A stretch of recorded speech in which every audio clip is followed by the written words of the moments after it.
breaking news. Fanatics has just acquired Topps. Hey guys, it's Scott with Scotty B Cards, and in this video, let's talk about Topps and how they just got purchased by Fanatics. There it is, ladies and gentlemen. The news that Fanatics is acquiring Topps has come true. Now, we got this news almost exactly 3 years ago, January of 2022, and you can see here that this news was big. I mean, CNN's reporting on it. You have websites like ESPN, MLB.com. Here's Reuters. It made news in way bigger markets than just sports cards. In 2024, Topps sold $1.6 billion worth of product. Let's rewind just a bit before we cover that. Fanatics launched a trading card venture in 2021 after securing the exclusive rights, long-term rights to MLB, NBA, NFL, Major League Soccer, Formula One, UEFA, Bundesliga. Basically what this means is Topps will have a monopoly on cards printed here in America, all the big sports, and Panini's out.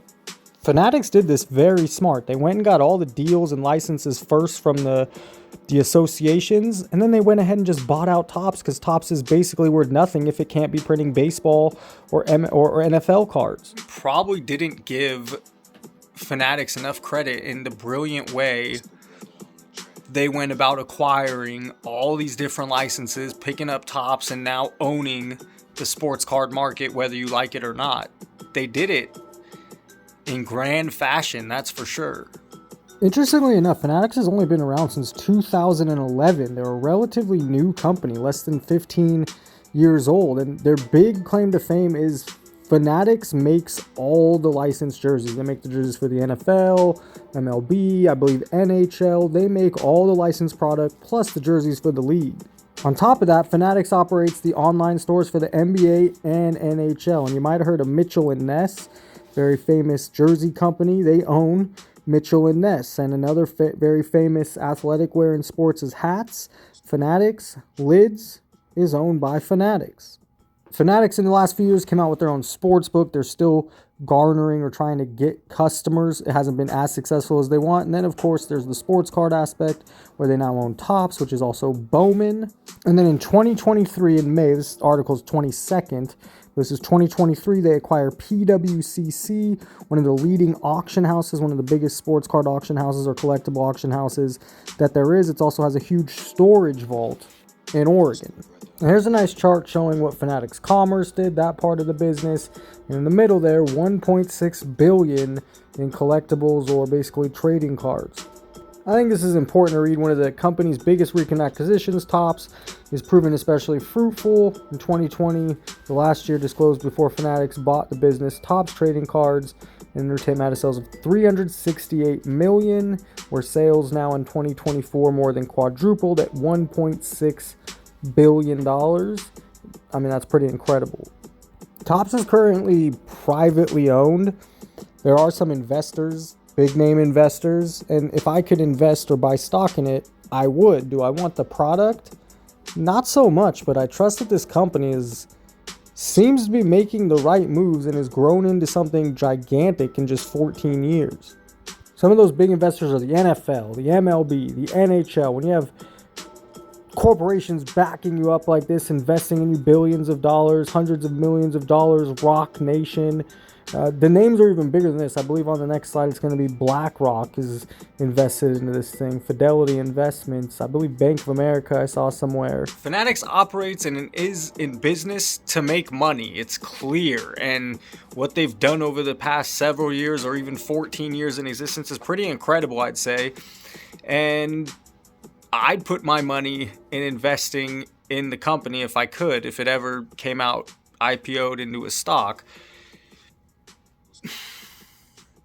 The product, however, I think that Fanatics is going to go where the money is, and the money in current modern product and breaking is the gambling aspect, and so that's the aspect I continue to see Topps and sports cards go in order to keep growing the evaluation, at least of the top side of the Fanatics business. If we circle around the content space for sports cards, Sports Card Dad did a recent video on a customer losing $240,000 in sports card breaks in the year 2024.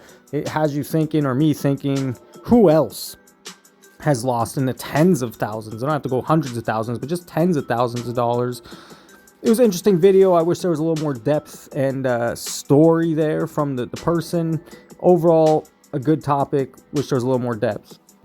Neo Cards also did a story on this $8 billion revenue of Fanatics. Here is his Paul Skeens conspiracy video. I actually haven't watched it, but also Junks Wax Hero did a video very similar. I didn't watch either of them, but it has my curiosity piqued on what conspiracy is there. If you haven't heard yet, which I'm sure you have, an 11-year-old in Los Angeles pulled the 1-of-1 patch auto. It graded a 10. The Pirates offered all of this on the screen, but obviously this kid lives in LA. It doesn't make sense to take this offer. It's going to auction and it will sell for a lot of money. I'll keep you updated.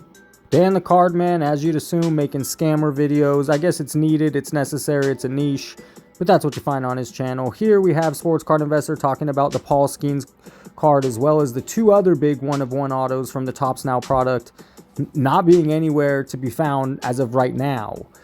Baseball Card Investor, he buys a 5-figure collection. It was interesting enough. He always breaks down his numbers really well, and he's a true buyer and seller. And then we have Trike Sports Cards trying to do the same thing, earn his living based off buying cards, and there's a $100,000 purchase. I found this story worth covering and interesting enough that Topps or Fanatics is making a bunch of money with the acquisition of Topps. It's probably good on a whole for sports cards and the hobby. It does continue to mean that Fanatics is a business and they're out to make money.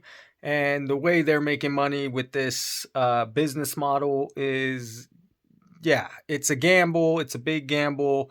But you could still go out, get the players you love, collect what you want, and buy vintage if that's your thing.